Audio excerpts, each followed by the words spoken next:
Hello and welcome into the December 3rd episode of The Pulse. We missed you last week. I know it was Thanksgiving. We hope you had a great holiday. Along with Michelle, I'm Mark. Going to bring you the latest in local news. Michelle's going to give you a lot from Pope County, but I've tried over the last few weeks to give you as much as I can as far as the latest in casino news, and I've got a couple Johnson County things that I want to share with you as well. Michelle, what I'll probably just do here is give you the opportunity to do all of your Pope County news, and then I'll give the Johnson County news. But I do want to let people know that the latest that we had from the casino issue, and there's more going to be coming when you listen to Sass and the Beard.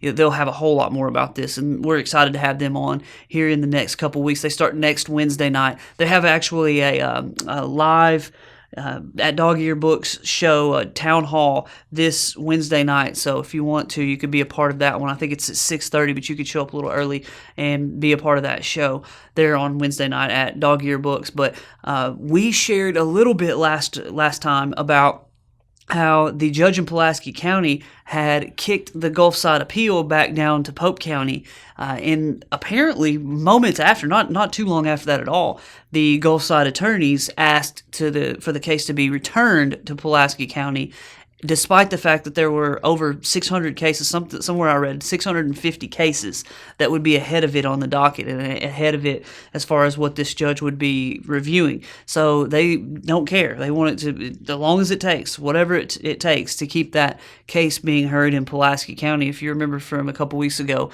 when I talked about this, I said that it's probably not best for Gulfside if it's here in this county, just because of all of the stuff that could have been heard by the judge who lives here versus what a judge in Pulaski County may think.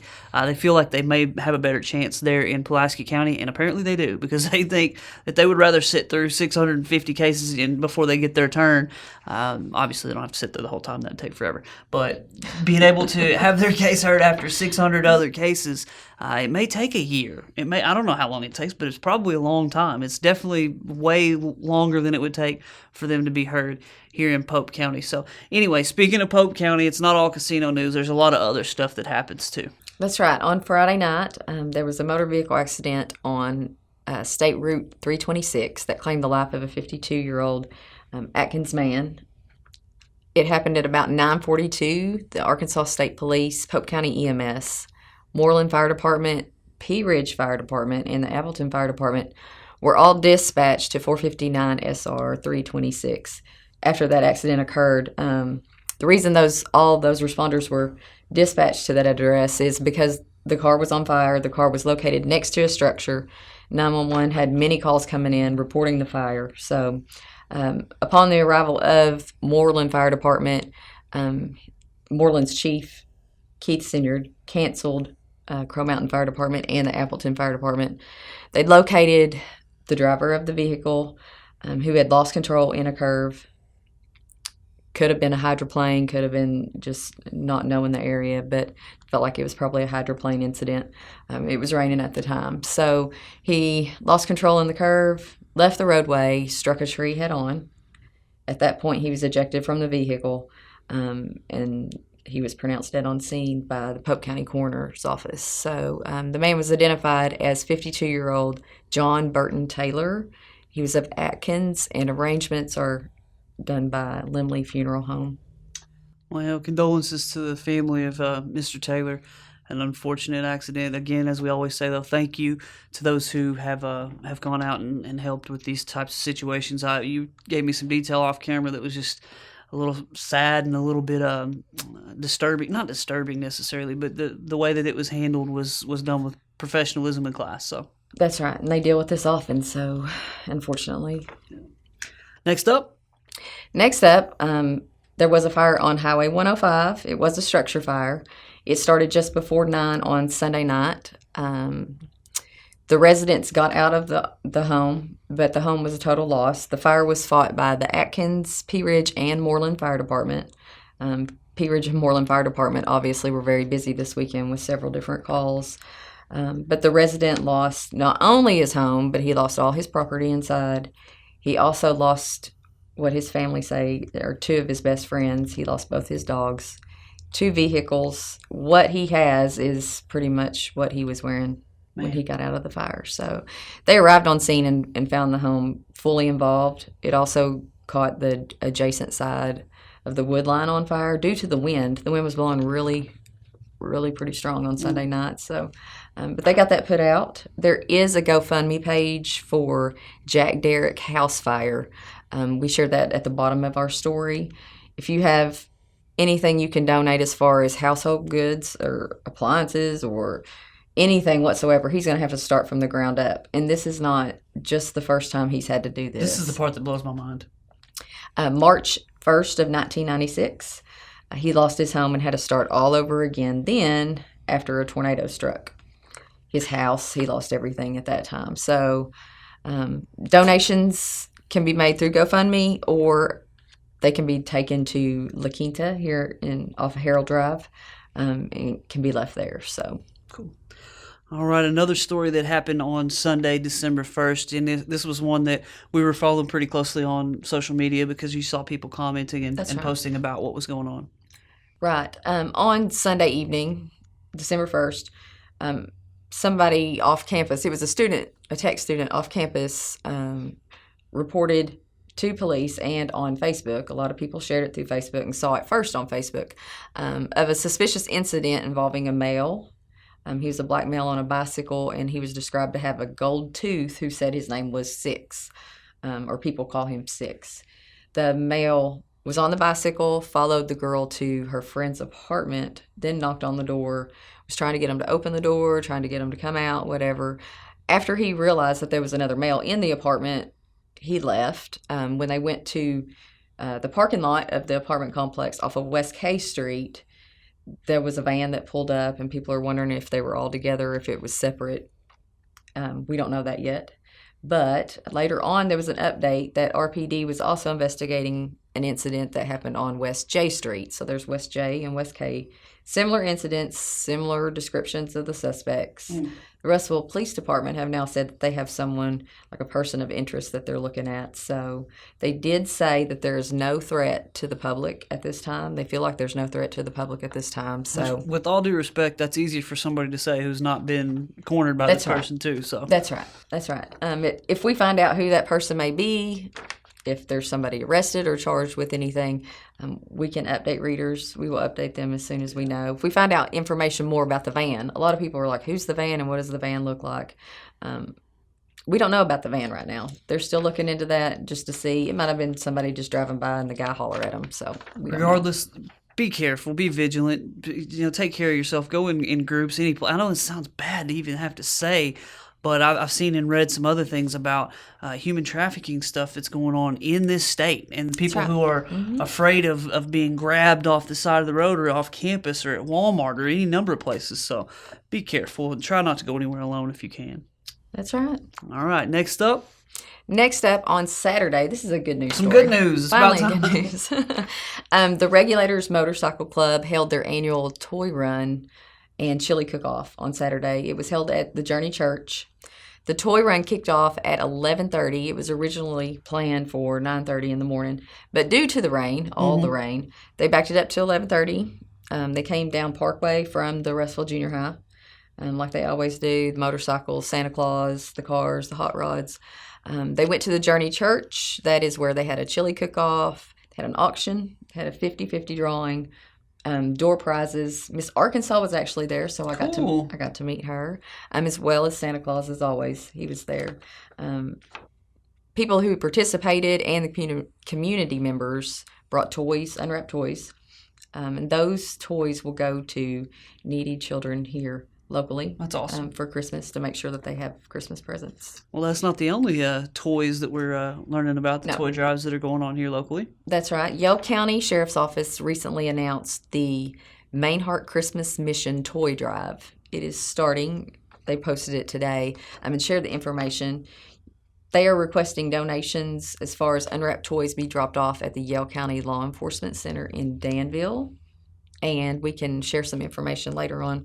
If you know of a needy family or know someone who needs assistance with children's toys for Christmas so that everybody has a great Christmas, we can share that information. We have a phone number to call.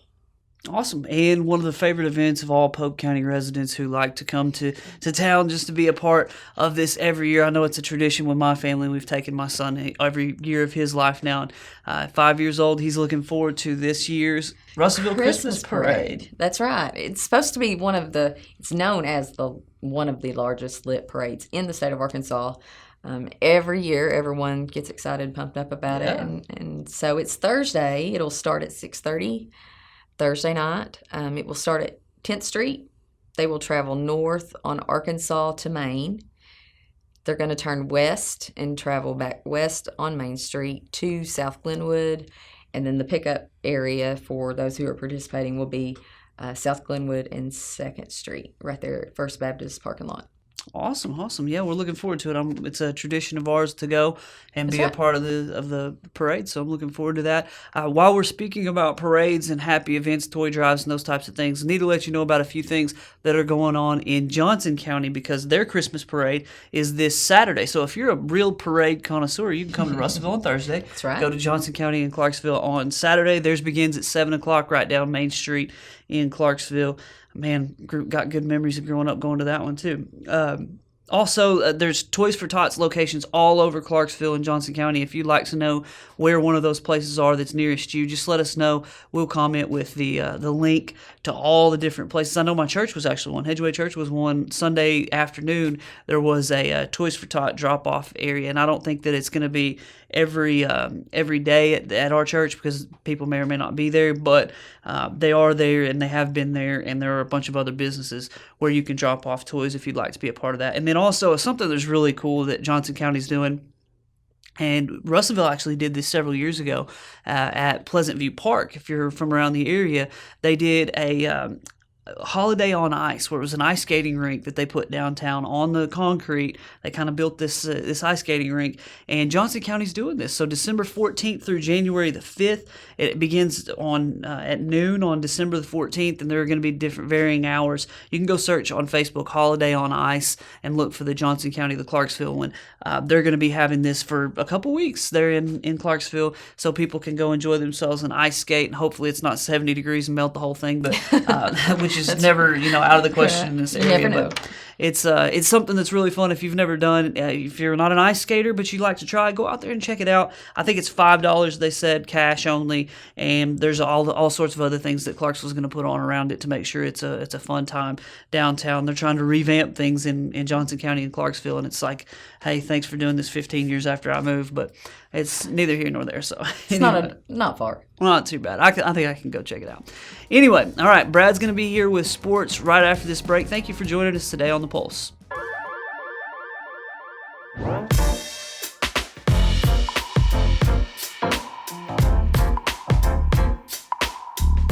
Hi, everybody. What's going on out there in the world of the internet? It's the Sass and the Beard, and we are here in a new place, but we've got some announcements for you, and we want to talk about all the cool things we have upcoming. First is our special live in real life show at Dog Ear Books, December the 4th, starting at 6:30. We want to invite you to come. We will take your questions. We will talk about all things casino related, all things city related, all things county related. We are so excited to be able to have a live show, not just live on Facebook, but in real life live at Dog Ear Books, December the 4th at 6:30. And then starting the next week, December the 11th, we will be here on River Valley Now. We're so excited about this to reach more people in our community with what's happening here. So tune in every week. We'll be here live on Wednesdays at 7 o'clock to give you more of the Sass and the Beard. Yeah, we're super excited to be able to partner with River Valley Now and to have even more contact with other people in the community to share our fun message. Yeah, spread that sass all over the place. So yeah, join us again, 7 o'clock, River Valley Now, Wednesday nights, starting December 11th. And then again on December 4th, we will be at Dog Ear Books in real life at 6:30. Thank you guys so much.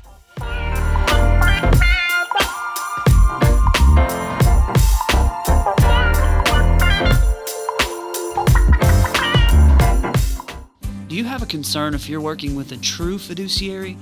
Is your investment advisor largely recommending proprietary products? Does your account have hidden fees?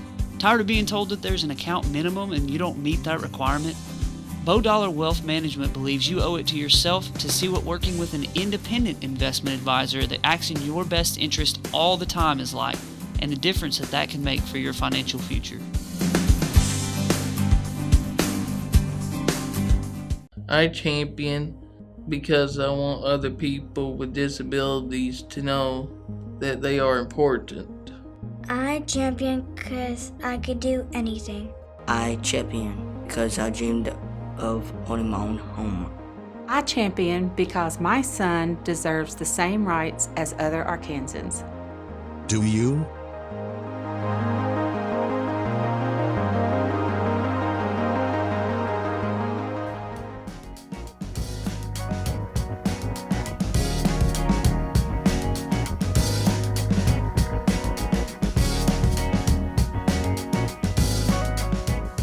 Welcome to the Pulse Sports. I'm Brad Caldwell. River Valley football action ended this weekend as Morrilton fell to Pulaski Academy 68-41.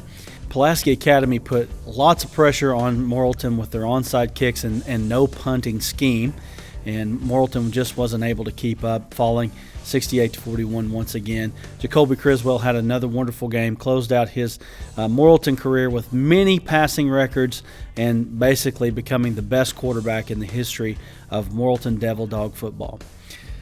River Valley Hoops action is getting kicked up as we have lots of hoops action that we're going to bring to you on Thursday at 7 p.m. with the River Valley Hoops Show right here on River Valley Now.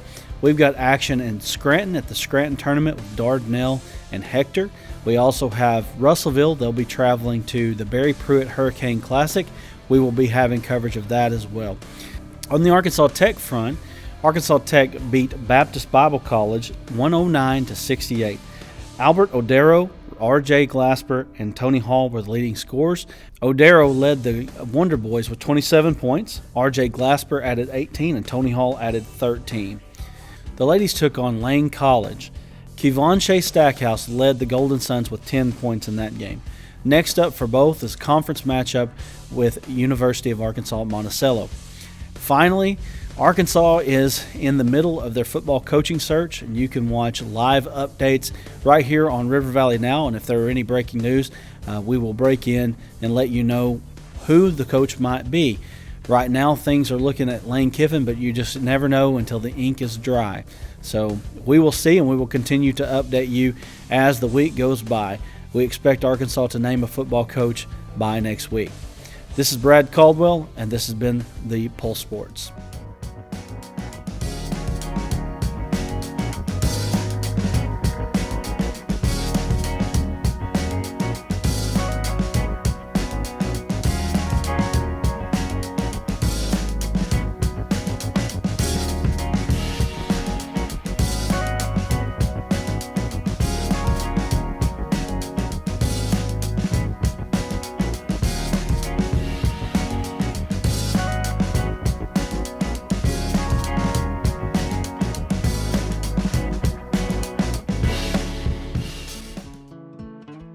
I love this community.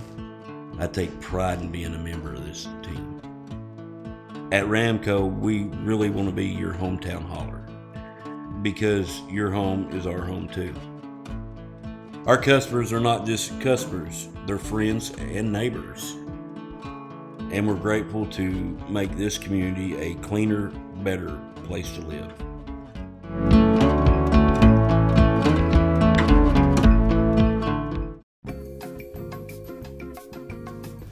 Did you catch the Golden Girls Marathon last night? Of course. Wow. I'm stunned by Blanche. Right? Stunning. She's timeless. She is timeless. That is right.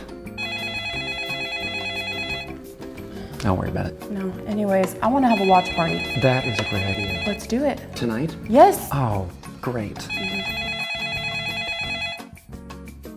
He caught that pass, and of course it was a Hail Mary. What was the guy supposed to do? I thought there was one chance in 100, but he did it. Hey man, let me holler back. I'm getting a call. Okay, buddy. See you, bye. This is Bo. May I help you? Yes, sir. How you doing? I'm doing good. Did y'all catch any of that rain?